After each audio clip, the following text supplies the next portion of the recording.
Հայաստանի Հանրապետության մեծարգո նախագահ, կառավարության, օրենսդիր իշխանության, պետական մարմինների հարգելի ներկայացուցիչներ, գործարար համայնքի հարգելի ներկայացուցիչներ, ողջունում եմ գործարար աշխատաժողովը, որը արդեն երկրորդն է այս տարվա ընթացքում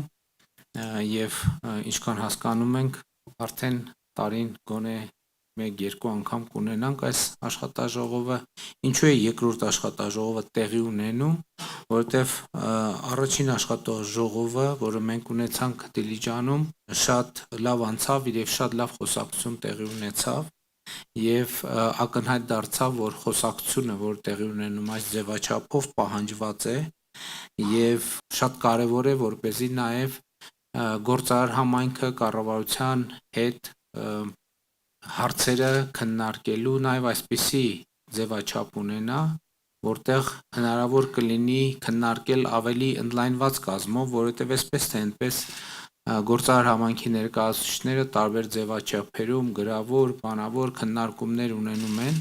բայց կարևոր է նաև որ ընդհանրական լինեն քննարկումները, որպեսզի նաև մենք մասնավոր դեպքերից կարողանանք դուրս բերել այն երևույթները, այն հաջողությունները եւ խնդիրները, որոնք ունեն ընդհանրական նշանակություն։ Իհարկե, խնդիրների քննարկումը շատ էական եւ կարեւոր է, բայց ուզում եմ նաեւ ասել, որ այս խնդիրների քննարկմանը զուգահեռ եւ խնդիրների քննարկման համատեքստում ես այս ձևաչափի համար մի շատ կարեւոր իմ տեսակետից գործառույթ եմ պատկերացնում, որը պետք է զուգորդի կամ զուգորդվի Հայաստանում տեղի ունեցող քաղաքական եւ սոցիալ-հոգեբանական գործընթացներով։ Ինչա տեղի ունենում այսօր Հայաստանում արդեն բավականին երկար ժամանակ, տեղի է ունենում մտածողության որոշակի փոփոխություն եւ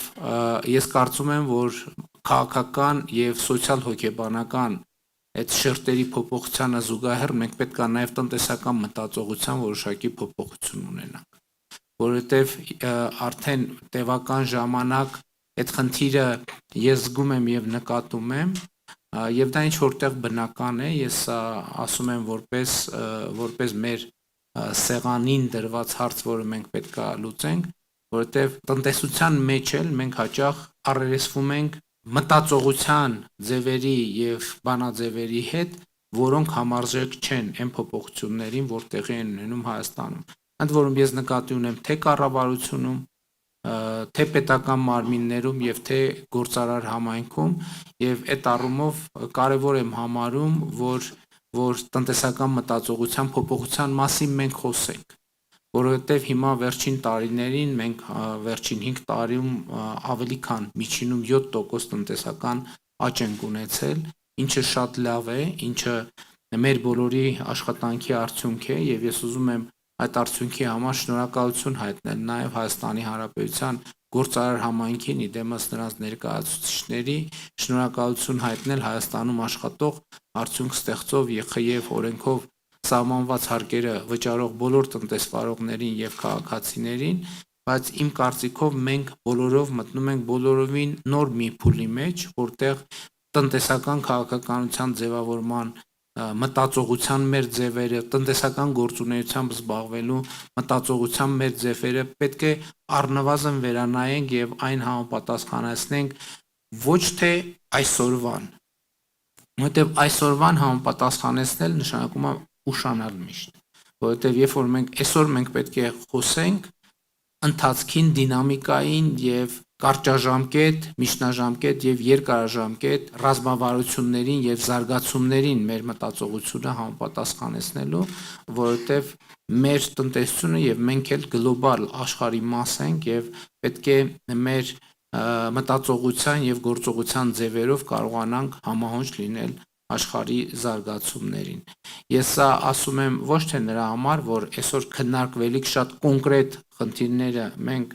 տրանսֆորմացնենք տեսական եւ ընդհանրական եւ ոչ կոնկրետ խնդիրների, ես սա ընդհակառակը ասում եմ այն դիտանկյունից, որ կոնկրետ խնդիրների համատեքստում միշտ պետք է գտնել այն հենման կետերը, որոնց շուրջ աշխատելով մենք կարող ենք երկարաժամկետ պատկերացումներ եւ ռազմավարություններ ձևավորել, որը չի լինի միայն կառավարության կամ քաղաքական մեծամասնության ռազմավարությունը, այլ կլինի Հայաստանի տնտեսության ռազմավարությունը։ Իմիջիայլոց մենք 2026 թվականի կառավարության առաջին նիստում կընդունենք տնտեսական քաղաքականության դոկտրինը, որի նախագիծը վերջնականացման փուլում է, եւ ըստ էության այնտեղ կմատնանշենք, թե Հայաստանի տնտեսությունը երկարաժամկետ հեռանկարում, մասնավորապես մինչև 2050 թվականը, ինչ հիմնական ուղղությունների վրա մենք պետք է աշխատենք, որպեսզի մեր տնտեսությունը լինի մրցունակ եւ զարգացող, հենվելով այն տրամաբանությամբ եւ գիտակցության վրա, ինչի մասին պարոն նախագահի նշած պետական մարմինների ներկայացուցիչների առաջին համաժողովում ես խոսել եմ, դրանից առաջ եմ խոսել, ելնելով այն ելակետից, որ Հայաստանի Հանրապետության պետական շահը տնտեսական զարգացումն է,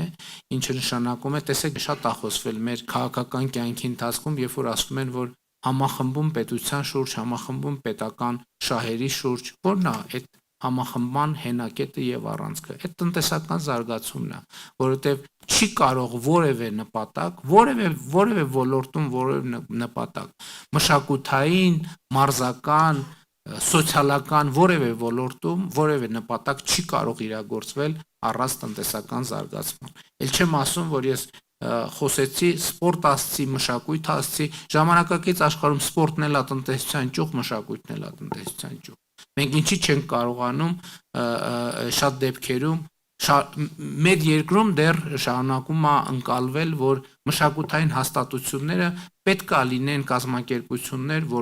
որոնք այսպես խնդրող դեմքով նայեն դեպի կառավարությունը, դեպի բարերարների, դեպի մեծահարուստների, եւ էսա որ մեզ թույլ չի տալիս այդ թվում ունենալ մշակույթում այնպիսի զարգացումներ, ինչպեսին մենք ուզում ենք ունենալ, որովհետեւ պետք է փոխվի մտածողությունը, մշակույթը տնտեսության ճյուղը, սպորտը տնտեսության ճյուղը եւ այլն եւ այսպես շարունակ։ Եվ հետեւաբար այս արձանագրումը, որ Հայաստանի պետական շահը տնտեսական զարգացումն է, կարծում եմ այն հենակետն է, որի համատեքստում պետք է մենք նոր բանաձևեր փորձենք ստեղծել եւ հենց տնտեսական զարգացման շուրջ է, որ պետք է ապահովենք համախմբումը մասնավորապես Հայաստանի գործարար համայնքի եւ ընդհանրապես հանրության, որովհետեւ հանրությունում էլ չկա մի որևէ անձ բացարձակապես, լինի նա անկախ նրանից թե սոցիալական որ շերտի է պատկանում, անկախ նրանից աշխատող է թե գործազուրկ, չկա որևէ մի անձ, որ մասնակցություն կամ առնչություն չունի Հայաստանի տնտեսական զարգացման, հետեւաբար պետական շահի եւ պետական շահերի հետ։ Հաջողություն եմ մաղթում բոլորիս այսօրվա բավականին հագեցած օրակարգը քննարկելիս։ Շնորհակալություն։